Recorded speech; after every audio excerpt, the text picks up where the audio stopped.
Hello बच्चों, मैं भूपेंद्र कुमार आप सभी के समक्ष पुनः एक बार उपस्थित हूँ और बीपीएससी विद्यापीठ में आप सभी का स्वागत है। जैसा कि हम लोग अभी कुछ भूगोल में कुछ प्रमुख खगोलीय घटनाओं के बारे में पढ़ रहे हैं।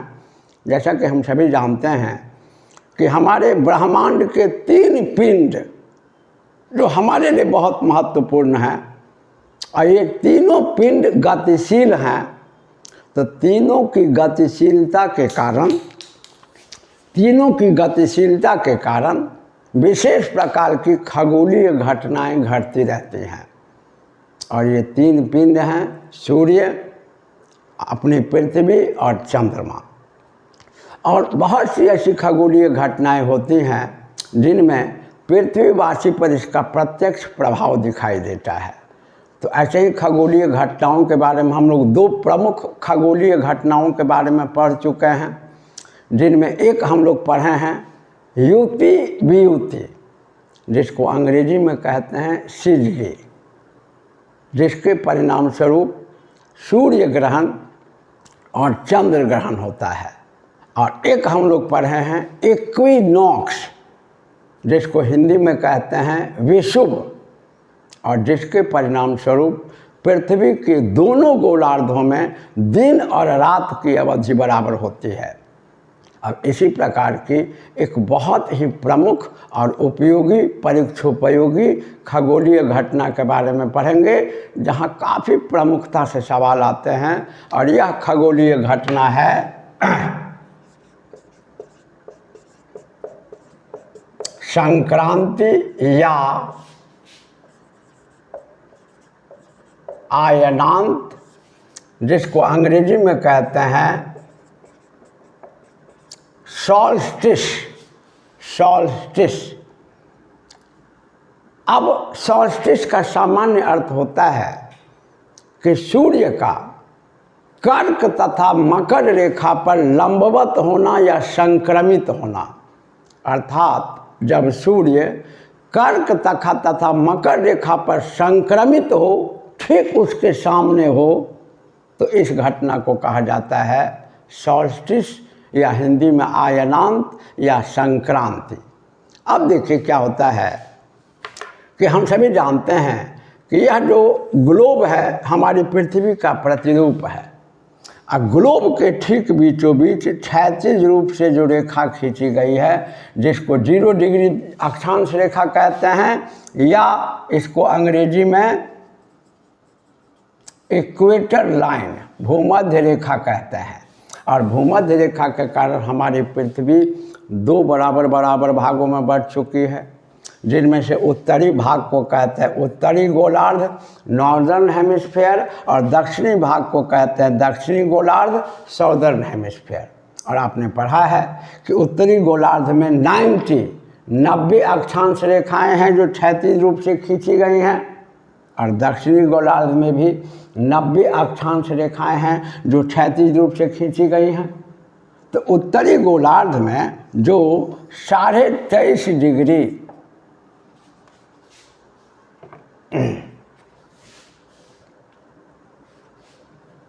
उत्तरी गोलार्ध में जो 23.5 डिग्री अक्षांश रेखा है, इसे हम लोग कहते हैं कर्क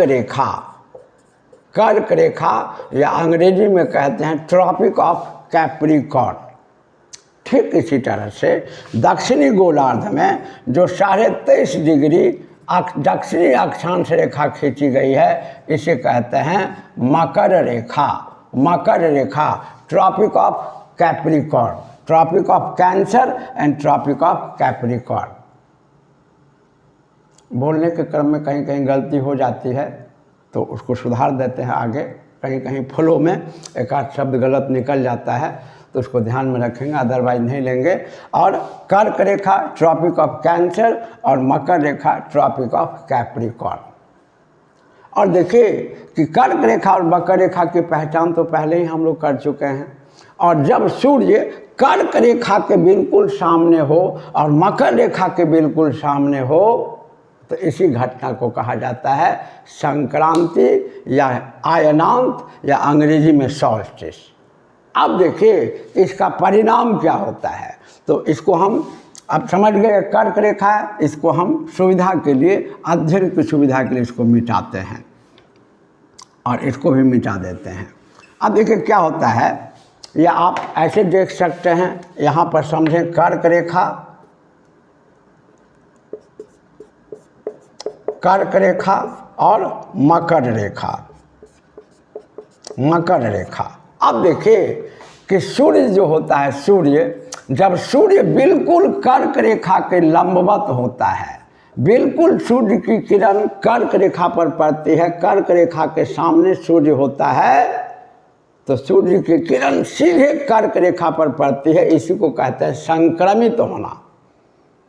तो सूर्य की किरण जब कर्क रेखा के बिल्कुल लंबवत होता है, कर्क रेखा के सामने होता है या कर्क रेखा पर संक्रमित होता है, इसे कहते हैं कर्क,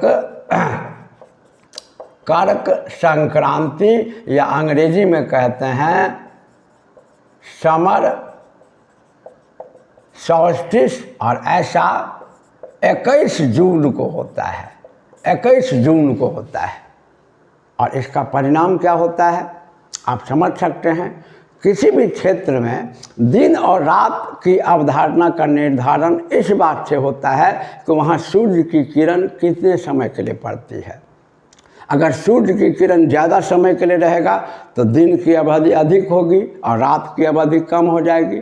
तो देखिए कि चूँकि 21 जून को या कर्क संक्रांति की स्थिति में क्या होता है कि सूर्य कर्क रेखा के लंबवत होता है, कर्क रेखा पर संक्रमित होता है, यानी सूर्य उत्तरी गोलार्ध में है, तो उत्तरी गोलार्ध में सूर्य की किरण ज़्यादा से ज़्यादा देर तक उपस्थित रहती है।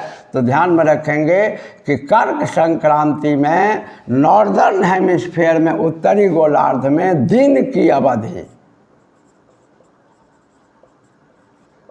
दिन की अवधि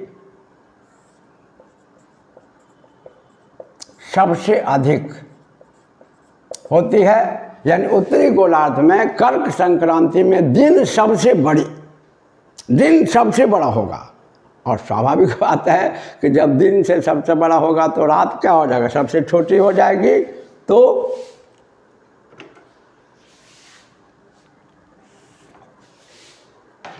इस दिन उत्तरी गोलार्ध में दिन की अवधि सबसे अधिक और रात की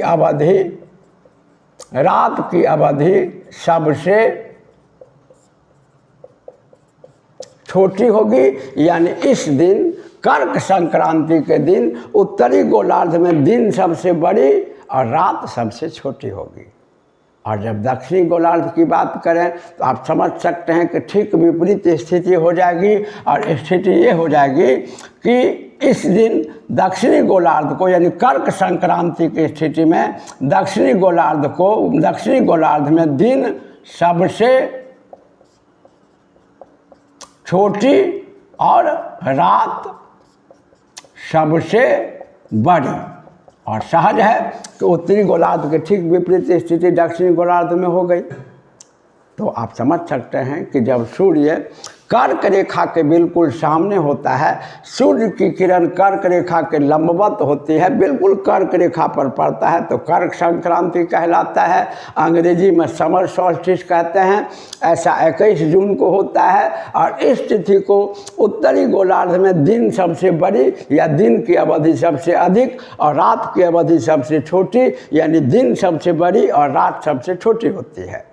और इसी दिन दक्षिणी गोलार्ध में उत्तरी गोलार्ध के विपरीत स्थिति उत्पन्न होती है, मतलब दिन सबसे छोटी और रात सबसे बड़ी हो जाती है। और देखिए कि ठीक इसके विपरीत हम लोग देख सकते हैं जब सूर्य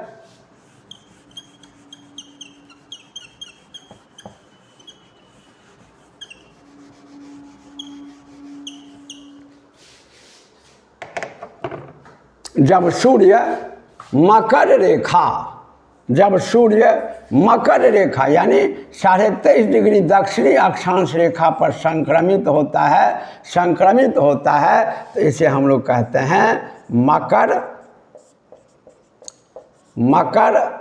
संक्रांति, अंग्रेजी में कहते हैं इसको विंटर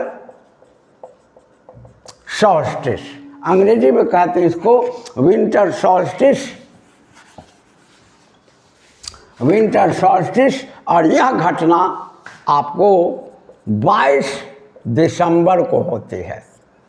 तो कर्क संक्रांति 21 जून याद हो गया होगा, और मकर संक्रांति 22 दिसंबर को। कर्क संक्रांति तब कहलाएगा जब सूर्य कर्क रेखा पर लंबवत हो, और मकर संक्रांति तब कहलाएगा जब सूर्य मकर रेखा पर लंबवत हो या संक्रमित हो। और इसका प्रभाव आपने देखा, और इसका प्रभाव होगा ठीक इसके उल्टा हो जाएगा इस दिन, क्योंकि सूर्य दक्षिणी गोलार्ध में है, मकर रेखा में दक्षिणी गोलार्ध। तो इस दिन क्या होगा कि साउदर्न हेमिस्फीयर में दिन सबसे बड़ी और रात सबसे छोटी होगी। स्वाभाविक सी बात है, क्योंकि सूर्य साउदर्न हेमिस्फीयर में है, तो साउदर्न हेमिस्फीयर में मैक्सिमम टाइम तक सन का लाइट प्रेजेंट रहेगा, तो दिन सबसे बड़ी होनी है, और दिन बड़ी होनी है तो रात छोटी होनी है। और ठीक इसका ऑपोजिट कंडीशन हो जाएगा नॉर्दर्न हेमिस्फीयर में, और नॉर्दर्न हेमिस्फीयर में क्या होगा कि दिन सबसे छोटी और रात सबसे बड़ी होगी। यानी साउदर्न हेमिस्फीयर में नॉर्दर्न हेमिस्फीयर के ऑपोजिट कंडीशन होगा। तो आप समझ गए होंगे कि संक्रांति का अर्थ है सूर्य का कर्क अथवा मकर रेखा पर लंबवत होना। जब सूर्य कर्क रेखा पर लंबवत होता है, जैसे कर्क संक्रांति ऐसा 21 जून को होता है, और इस दिन उत्तरी गोलार्ध में दिन सबसे बड़ी रात सबसे छोटी, और दक्षिणी गोलार्ध में ऑपोजिट दिन सबसे छोटी रात सबसे बड़ी।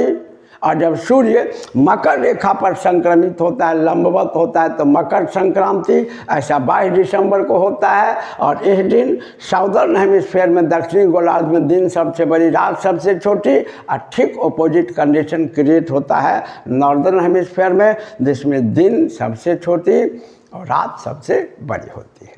तो चलिए बच्चा लोग, विश्वास है कि इन खगोलीय घटनाओं को आप बढ़िया से समझे होंगे, और आप वीडियो को, चैनल को सब्सक्राइब जरूर करें, अधिक से अधिक शेयर करें, लाइक करें, ताकि उपयोगी वीडियो इसी प्रकार से आपके तक पहुंचता रहे। तब तक के लिए धन्यवाद।